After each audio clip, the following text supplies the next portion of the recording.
마을의 개들이 일제히 지저대기 시작했습니다. 그리고 그녀를 향해 다가오는 불빛이 보였습니다. 2011년 12월 중국 헤이룽장성 어느 시골 마을. 혜연은 왕다밍의 집에 갇혔습니다. 55세의 중국 농민에게 12,000위안, 한국 돈 200만 원에 팔린 뒤였습니다. 그날부터 혜연의 첫 번째 지옥이 시작되었습니다. 새벽 5시 왕다밍이 방문을 두드렸습니다. 일어나, 일해야지. 혜연은 눈을 떴습니다. 온몸이 아팠습니다. 어젯밤의 일들이 악몽처럼 느껴졌습니다.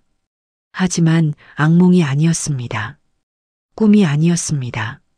혜연은 왕다밍의 뒤를 따라 부엌으로 갔습니다. 낡은 가스레인지, 녹슨 냄비들, 더러운 그릇들이 쌓여 있었습니다. 아침은 죽 끓여. 쌀은 저기 있어. 왕다밍이 손가락으로 가리켰습니다. 혜연은 고개를 끄덕였습니다. 쌀을 씻었습니다. 손이 떨렸습니다. 물을 붓고 불을 켰습니다. 왕다밍은 마당에 나가 담배를 피웠습니다. 혜연은 창문 너머로 그를 바라봤습니다. 어떻게 내가 여기 온 거지? 믿어지지 않아 눈물만 흘렀습니다. 아침을 먹고 왕다밍은 밖으로 나갔습니다. 내가 올 때까지 집안일 좀 해놓고 있어. 저녁 전에 돌아온다. 문이 잠겼습니다. 밖에서 채우는 자물쇠 소리가 들렸습니다. 혜연은 혼자 남았습니다. 마당에 빨래 더미가 쌓여 있었습니다. 혜연은 빨래를 했습니다. 물이 차가워 손가락에 감각이 없었습니다. 12시가 되자 배가 고팠습니다. 하지만 먹을 것이 없었습니다. 아침에 먹다 남은 죽이 냄비에 있었습니다. 혜연은 그것을 먹었습니다. 오후가 되자 개 2마리가 지저댔습니다. 혜연은 옥수수 가루를 끓여서 개밥통에 부었습니다. 혜연은 그 모습을 보며 생각했습니다. 나도 저 개들이랑 다를 게 없구나. 저녁 6시 왕다밍이 돌아왔습니다. 술 냄새가 났습니다. 저녁 준비했어? 네. 혜연은 저녁상을 차렸습니다. 밥과 볶음 요리 2가지. 왕다밍은 한 숟가락 먹더니 얼굴을 찌푸렸습니다. 이게 뭐야? 무슨 맛이 이래? 죄송합니다. 죄송하긴. 밥도 제대로 못해? 왕다밍이 젓가락을 집어던졌습니다. 그리고 혜연의 뺨을 때렸습니다. 제대로 배우지도 못한 게 돈만 받아쳐 먹고. 혜연은 바닥에 쓰러졌습니다. 귀에서 윙윙 소리가 났습니다. 왕다밍은 방으로 들어가 문을 쾅 닫았습니다. 혜연은 바닥에 앉아 울었습니다. 소리 내지 않고 조용히. 뺨이 화끈거렸습니다. 입안에서 피맛이 났습니다. 엄마, 나 어떡하죠? 한 달이 지났습니다.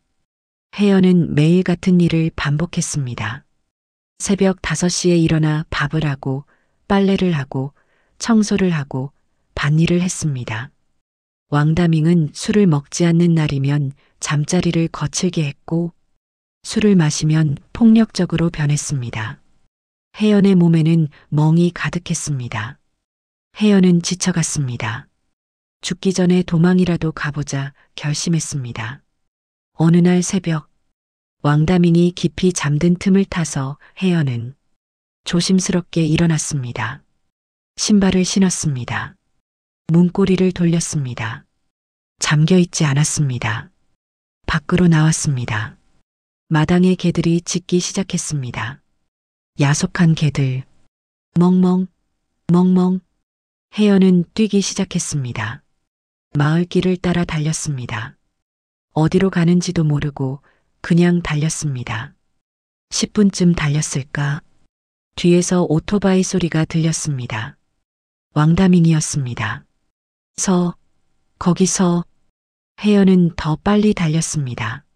하지만 오토바이가 더 빨랐습니다. 왕다밍이 혜연의 머리채를 잡았습니다. 인연이 어딜 도망쳐? 혜연은 바닥에 넘어졌습니다. 집으로 끌려왔습니다. 왕다밍은 혜연에게 화가 풀릴 때까지 주먹질을 했습니다.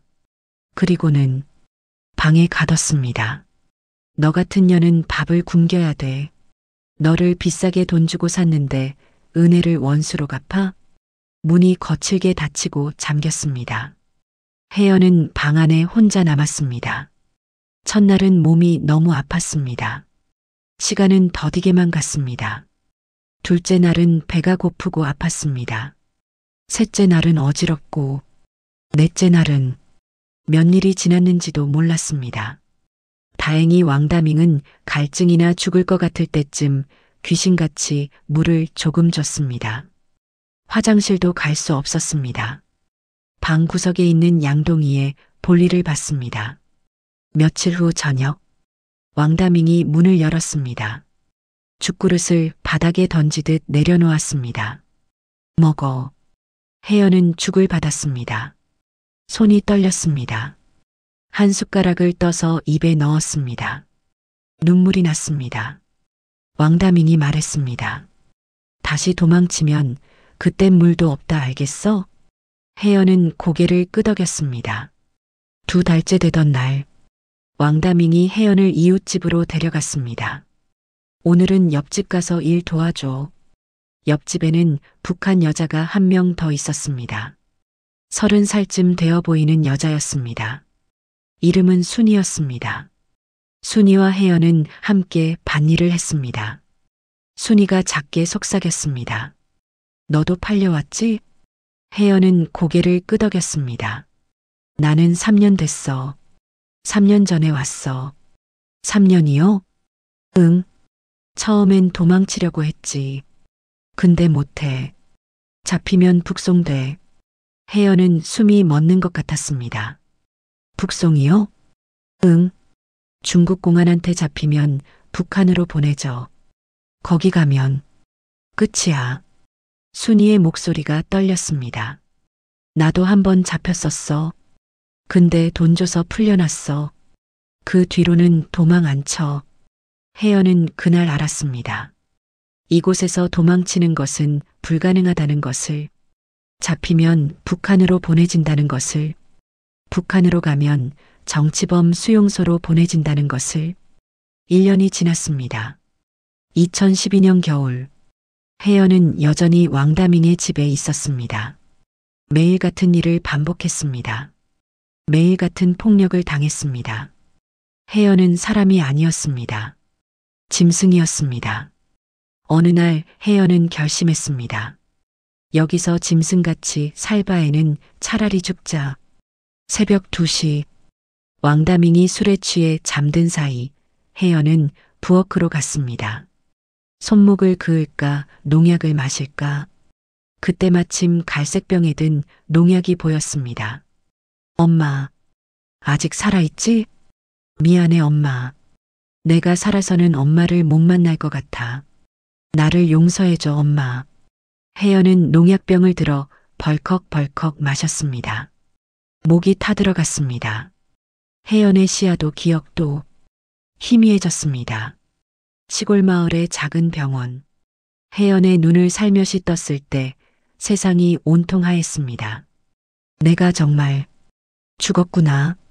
환자분 정신이 드세요? 중저음의 남자 목소리.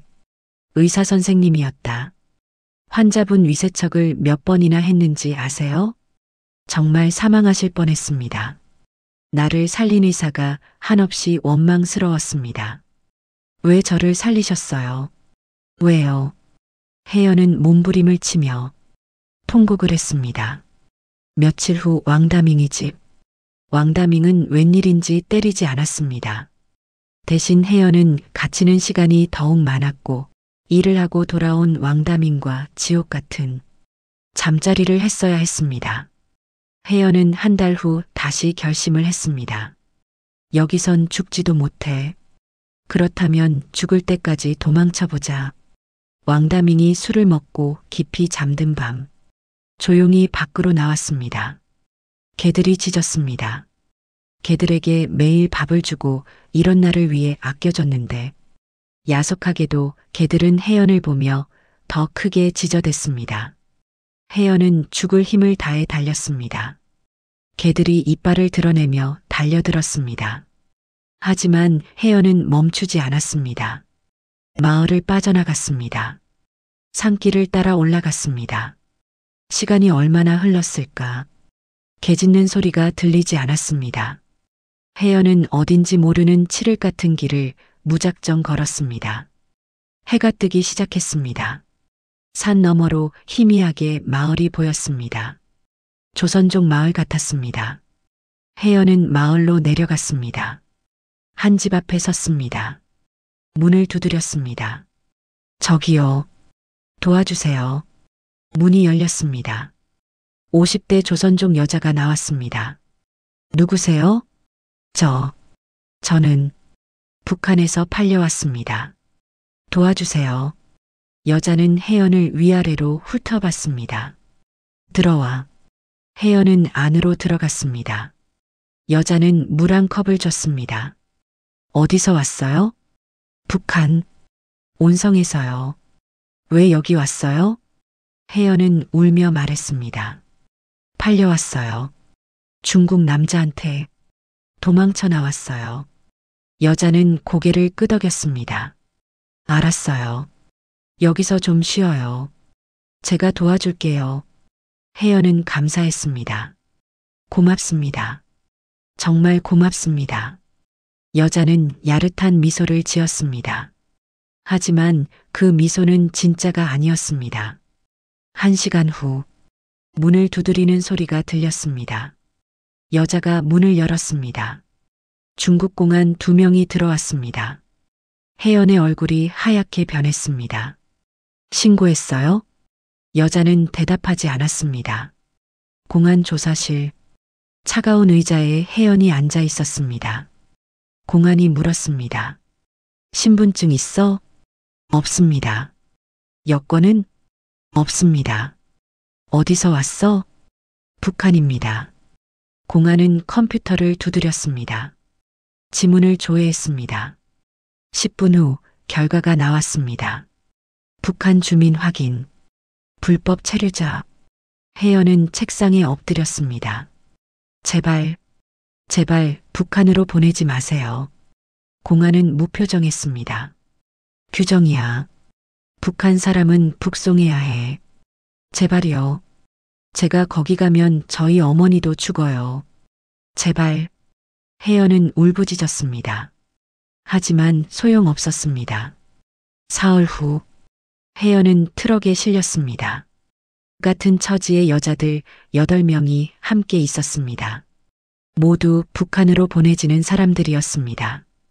한 여자가 울고 있었습니다. 내 아이가 중국에 있는데. 다른 여자가 말했습니다. 이제 끝이야. 우리 다 죽는 거야. 트럭은 국경으로 향했습니다. 2시간을 달렸습니다.